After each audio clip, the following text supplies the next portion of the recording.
Welcome to my channel Learning with Fun.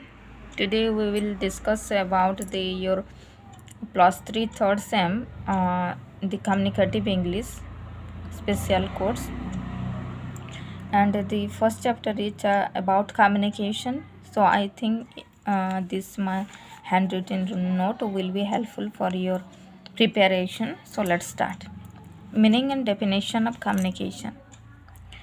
The English word communication has been derived from the Latin word communis, which means common. It means the communication is common understanding through communication of minds and hearts.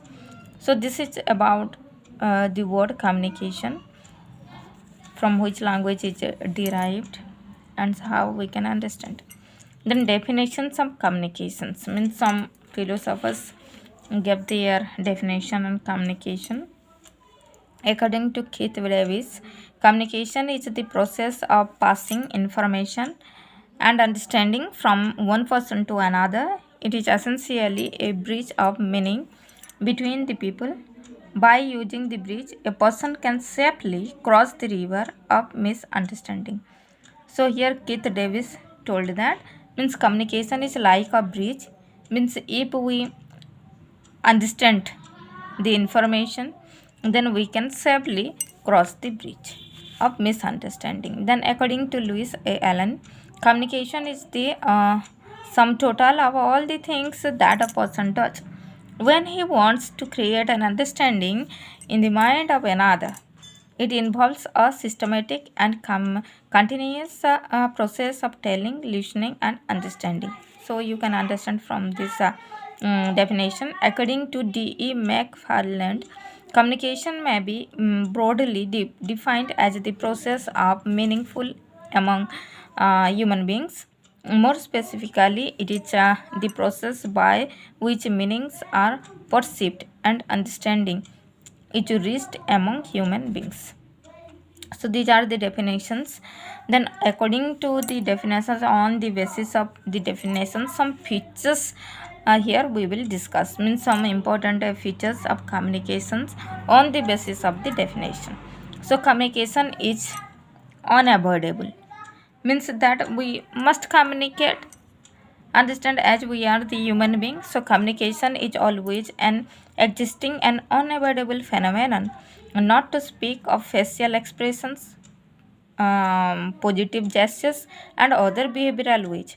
Even silence also convey a lot about the person's attitude. Means we cannot in any way we cannot avoid communication. And the next one is continuous process. Communication is not an art or event at an instance of time. Rather, it is a continuous process incorporating various events and activities that are interrelated and interdependent. Then, two-way traffic. Communication is not complete unless the receiver understands the message. To ensure that the receiver has understood the message, there should be some sort of feedback. So, thus, the communication is two-way and not the one-way traffic. 4.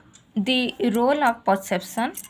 Human perceptions, the process of interpreting and giving meaning to the objects or signs through five senses, like for example your seeing, hearing, touching, tasting, and feeling, plays a dominant role in the communication process. Means the role of perception, how we will perceive, and through these senses, five senses, we can perceive.